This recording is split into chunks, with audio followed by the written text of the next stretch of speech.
Thank you, Buck. Thank you very much, boy. This is some group. Some group. Nice to win, isn't it? Isn't it nice to win? Incredible introduction, and thank you to Robert. Thank you very much for that incredible introduction, and thank you to everyone from First Baptist Dallas. Thank you. Pastor, you and Amy have stood with us since the very, very beginning, and I will always stand with you. I've told you that, and I mean that. I will always be with you. I appreciate it. Thank you. And I'm honored to join you at the first ever 4th of July Freedom Rally taking place here at the Kennedy Center as we pay tribute to those who have proudly served our nation in uniform. Thank you very much.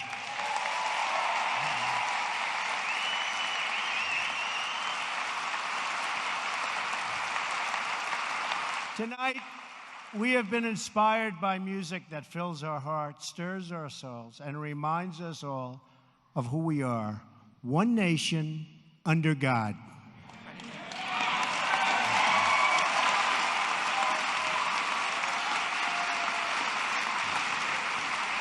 To First Baptist Music Director Doran Bugg, and to every musician and member of the choir who has performed with such incredible grace and skill. And I heard them backstage. I said, let me out there. That is the most beautiful music. Beautiful. I just want to say that your music honors our heroes more eloquently than words could ever do. And I just want to thank you. That's real talent standing behind me. Thank you, folks. Thank you very much.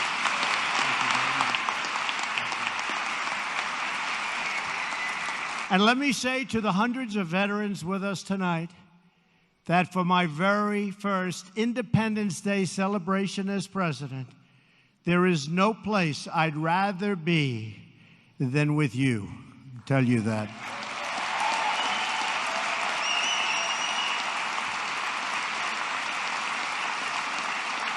And I promise you, and you see it happening day by day.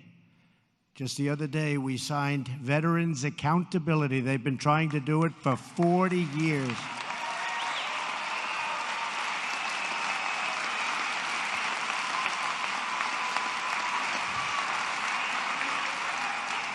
For 40 years, they've been trying. You couldn't fire somebody if they were horrible, doing a terrible job for the veterans. Robbing, stealing, hurting people, you couldn't do anything. It's called the Veterans Accountability Act. And now you can say, you're fired.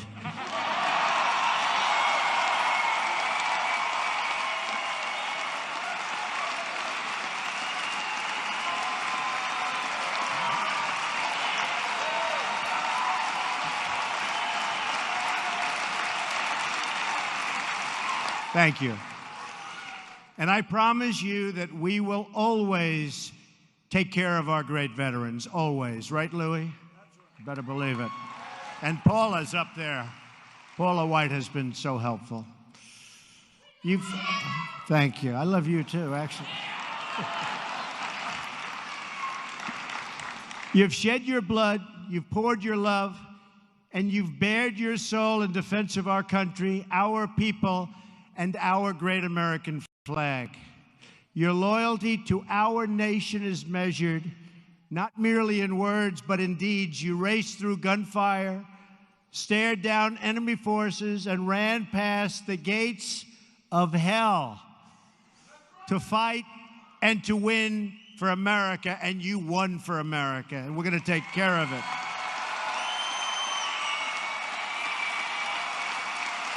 Thank you. Thank you. The story of America's men and women in uniform is the story of freedom and overcoming oppression, the strong protecting the weak, and the good defeating evil. There's a lot of evil out there, I want to tell you. There's a lot of evil. I was left a mess, the fact is, but we're cleaning it up. You watch, cleaning it up. Cleaning it up. We are awed by your service and your sacrifice. And so to the veterans here tonight, of which there are many, will you please stand right now? Please stand. Thank you.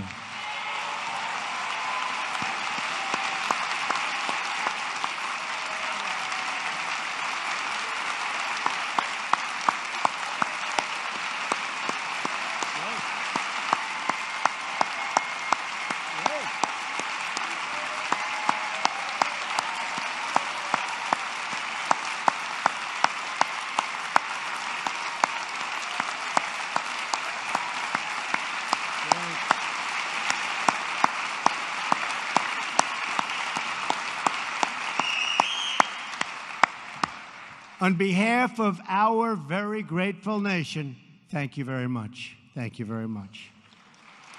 We will always, always remember what you did for us. Tonight we celebrate veterans. We also reflect on everything we cherish as Americans. We love our country. We love our families.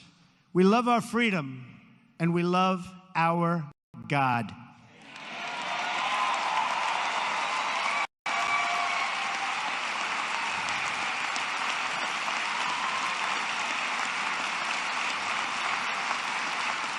Since the signing of the Declaration of Independence 241 years ago, America always affirmed that liberty comes from our Creator.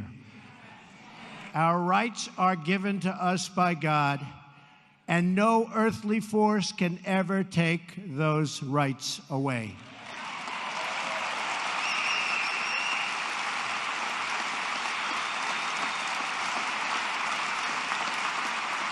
That is why my administration is transferring power out of Washington and returning that power back to where it belongs, to the people. To the people.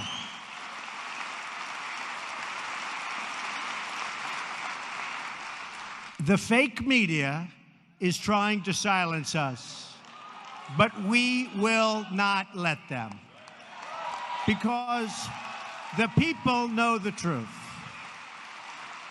The fake media tried to stop us from going to the White House, but I'm president and they're not.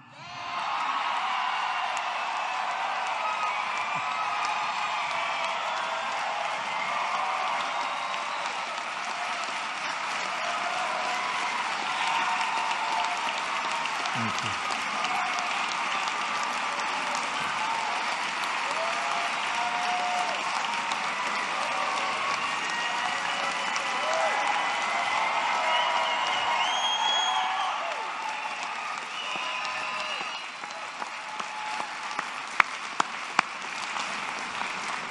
We won and they lost.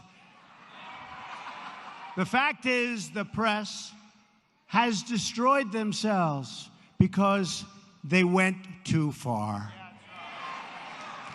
Instead of being subtle and smart, they used a hatchet. And the people saw it right from the beginning. The dishonest media will never keep us from accomplishing our objectives on behalf of our great American people. Will never happen. Their agenda is not your agenda. You've been saying it. I will never stop fighting for you. I am delivering on trade, on the economy, on the Supreme Court, on the Second Amendment, on our military, for our veterans, and on our borders, where we are doing record stoppage.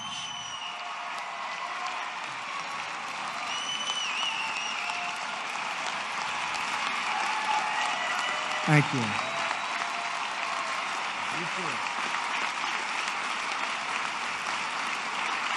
And we are supporting our incredible police and law enforcement.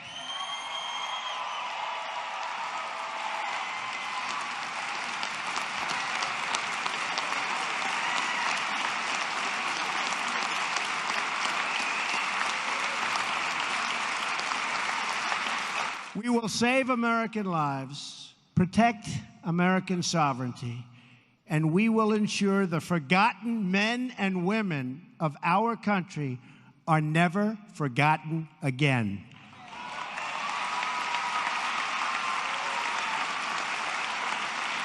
For too long, politicians have tried, oh, have they tried, to centralize authority among the hands of a small few in our nation's capital.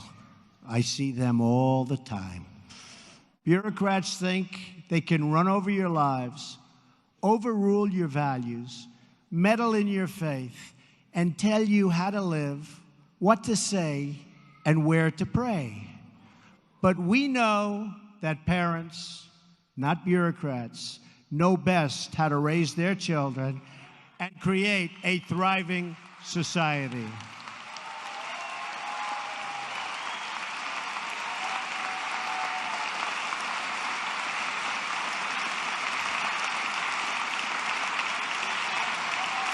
And we know that families and churches, not government officials, know best how to create a strong and loving community.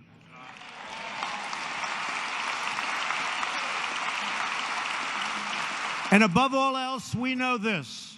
In America, we don't worship government, we worship God.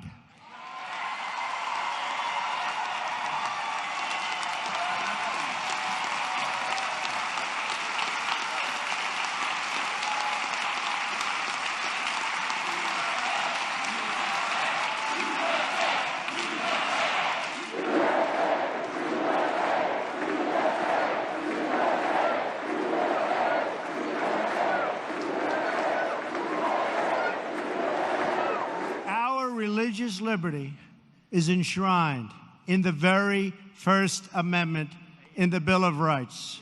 The American founders invoked our Creator 4 times in the Declaration of Independence. Benjamin Franklin reminded his colleagues at the Constitutional Convention to begin by bowing their heads in prayer. I remind you that we're going to start saying Merry Christmas again.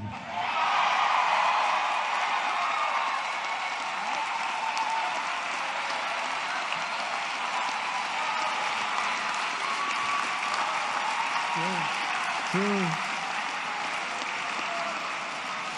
Inscribed on our currency are the words, "In God we trust."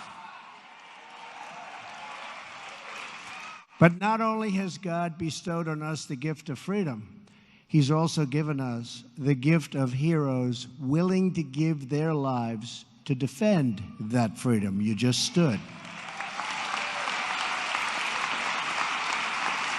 In every struggle against evil throughout our history, as America's service members have huddled around campfires and sought refuge in foxholes, they've called on their Creator for support.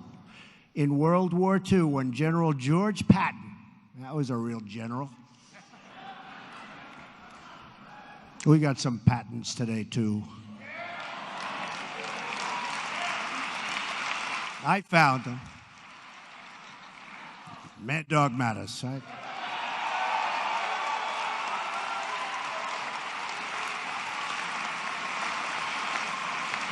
And he doesn't like doing a lot of talking, but I want to tell you, ISIS, it's a whole different ballgame, folks.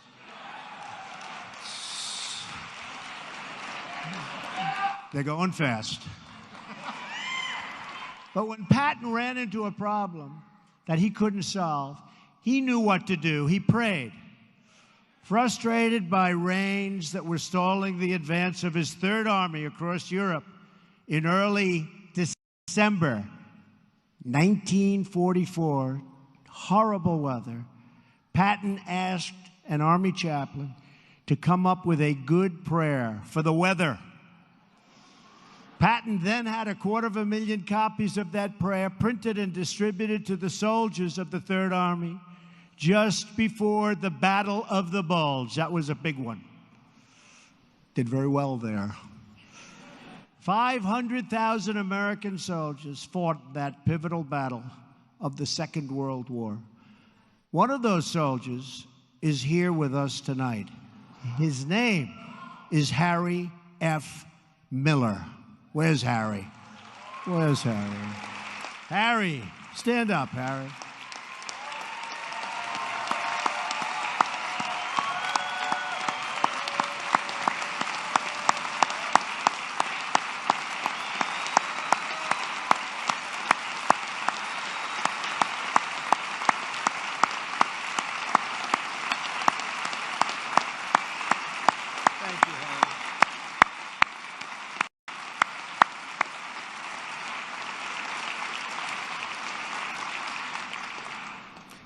Like many of the heroes of his generation, Harry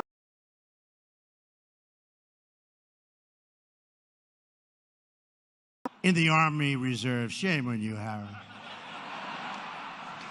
He was just 15, but he told them he was old enough to join. Then he immediately asked for a transfer to active duty. 6 months after he enlisted, Private Miller was on his way to Europe to fight for our country.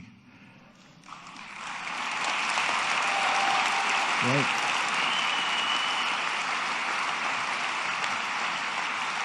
A couple of months after that, he was in the freezing cold. How cold was it, Harry?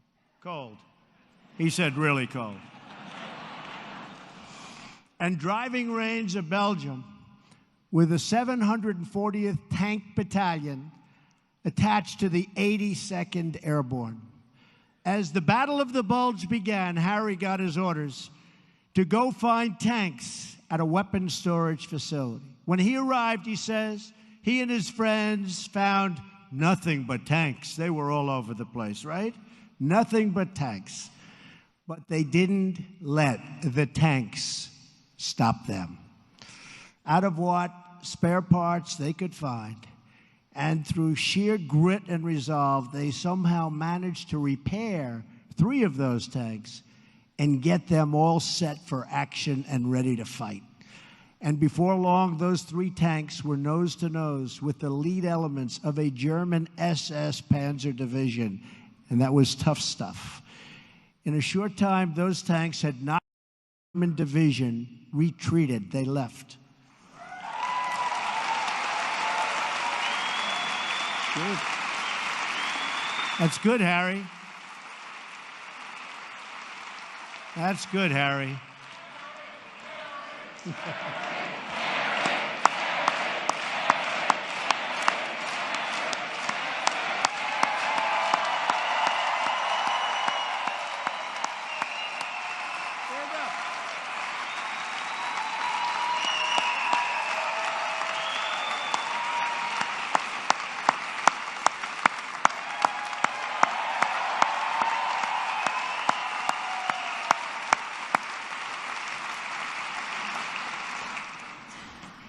Harry fought through the battle and the rest of the war, and he went on to serve our armed forces for 22 years, retiring as a senior master sergeant. A lot of guts.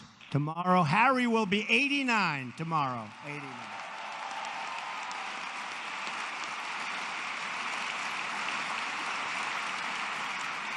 So on behalf of this very large group in this beautiful building, Senior Master Sergeant Miller, happy birthday. Thank you for your lifetime of service, and thank you for helping out. Thank you very much, Harry.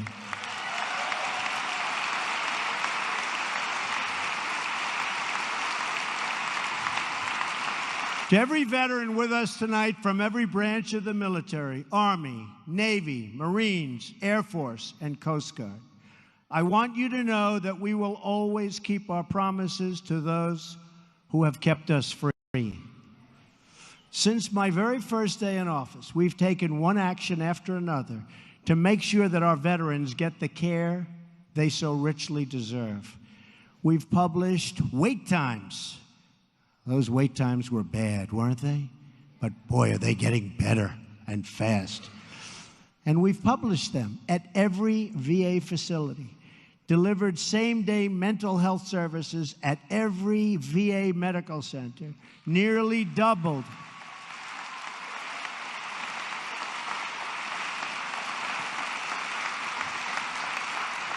the number of veterans given approvals to see the doctor of their choice.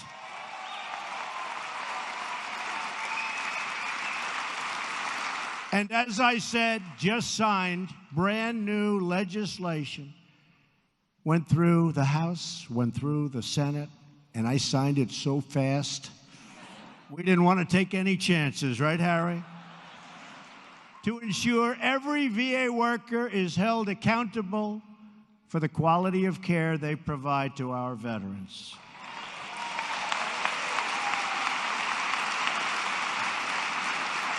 Tonight, we are deeply honored to be joined by a number of wounded warriors from Walter Reed. I was over there recently. These are incredible people. The enthusiasm and the spirit, and some of them were hurt really badly. They've got so much spirit, and they love this country so much. These American heroes risked everything so that you and I can live in freedom. They gave all they had, everything, for their comrades, their country, and for victory. They like winning. We like winning again, don't we?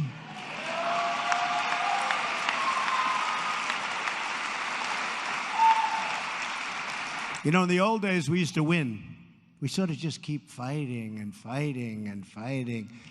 We're going to win again, folks. We applaud their strength, their courage, and we really support that incredible win that they have. The will is so strong, and that's what they want to do, is they want to win, and they want to win for you. So thank you all very much for being here. That was great.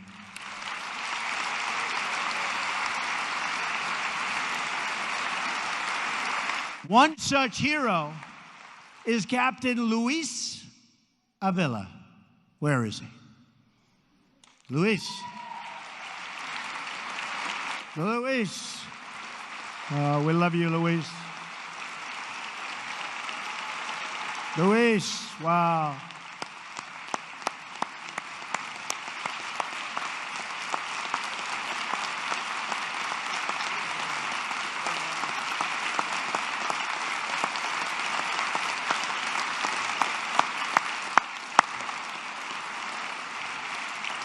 Luis is here tonight along with his wife, Claudia. Thank you, Claudia. Thank you, darling. Thank you. Thank you. Luis served in the Army for 16 years. He held many different positions on 5 combat tours, and he was always a leader, and everybody always said, I did some checking on you, Luis, that you did a great job no matter where you were, no matter where you went. On his 5th deployment, Luis bravely led his company on a successful mission to recover vital intelligence. During this critical mission, his vehicle was struck by explosives. Luis was gravely wounded and lost his leg. He received a Purple Heart for his service and sacrifice. To Luis and Claudia, we will never forget the courageous sacrifice that you made for all of us in this room tonight and for everyone in our country. Thank you. Thank you, Luis.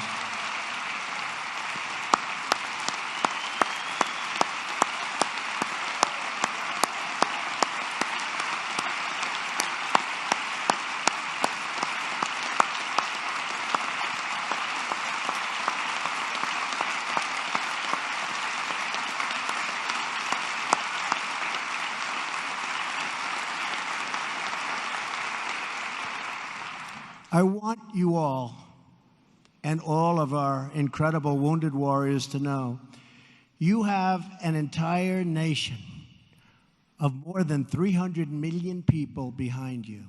And our nation's getting strong again. Do you notice? Getting strong again. Our hearts and our prayers are joined with yours.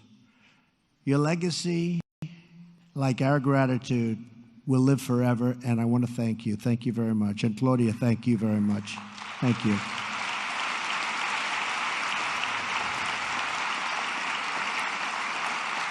I also want to speak to all of the people, see, you thought I forgot, in our faith community who are here with us tonight, veterans and non-veterans alike.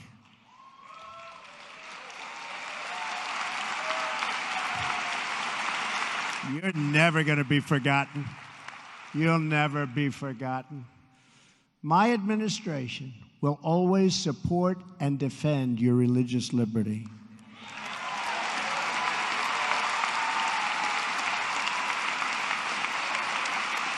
We don't want to see God forced out of the public square, driven out of our schools, or pushed out of our civic life.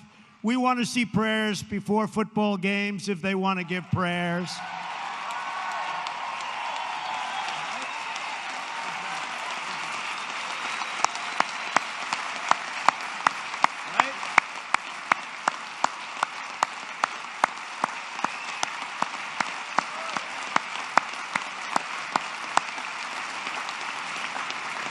We want all children to have the opportunity to know the blessings of God. We will not allow the government to censor sermons, to restrict the free speech of our pastors and our preachers and the people that we most respect, like Robert.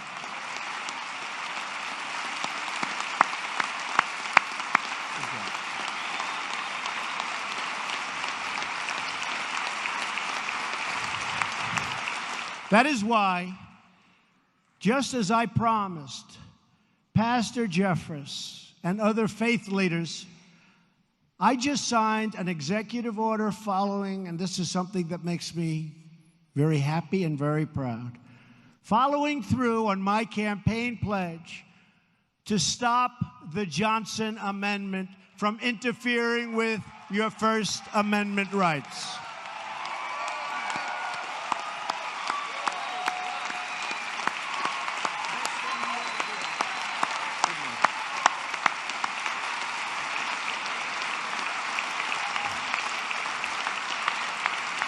As long as I am president, no one is going to stop you from practicing your faith or from preaching what is in your heart.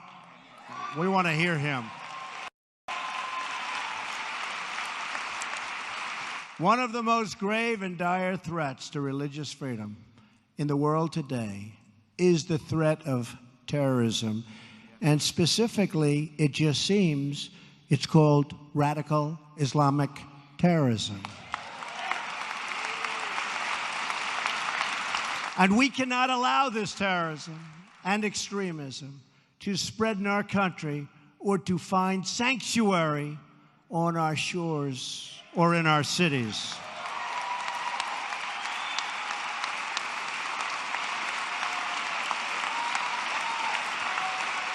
We want to make sure that anyone who seeks to join our country shares our values and has the capacity to love our people.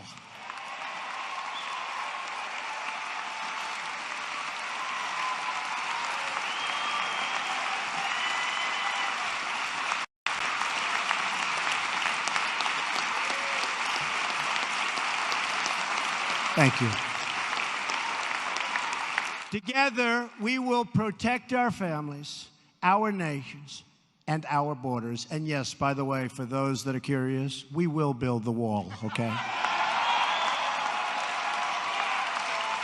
Because we understand that a country is more than just its geography. A nation is the sum of its citizens, their hopes, their dreams, their aspirations. America is a land rich with history, traditions, and values. And as we have seen tonight, what a group this is tonight, America is also a land rich with heroes.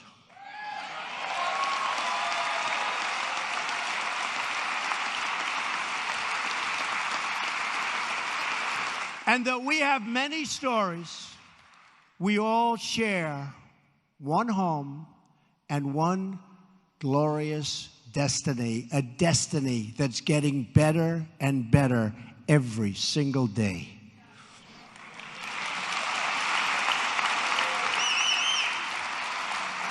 And whether we are black or brown or white, and you've heard me say this before, we all bleed the same red blood.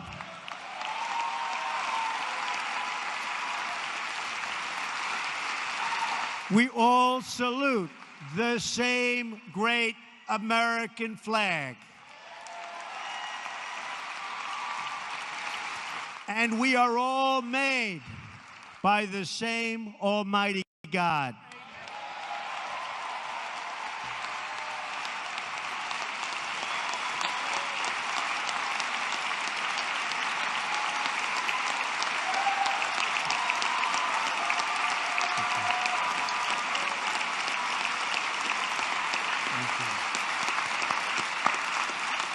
We face many challenges. There are many hills and mountains to climb.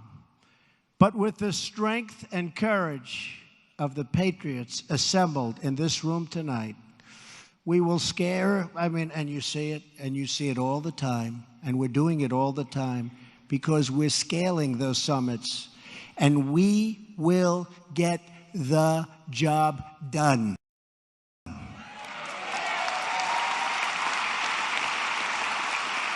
We will all prove worthy of this very important moment in history, and we will prove worthy of the sacrifice that our brave veterans have made. As long as we have pride in our beliefs, courage in our convictions, and faith in our God, we will not fail.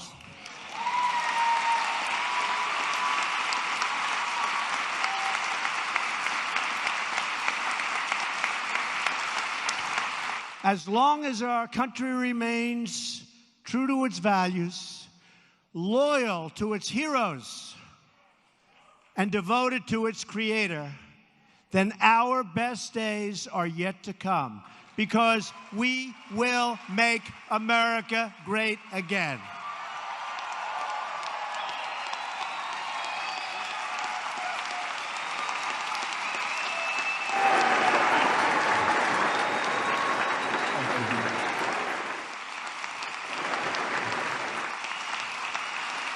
To my friend, Pastor Jeffers, and to Paula, and to Louis, and to Harry, and to Luis, and to everybody in this room and everybody in this country, thank you for your great support.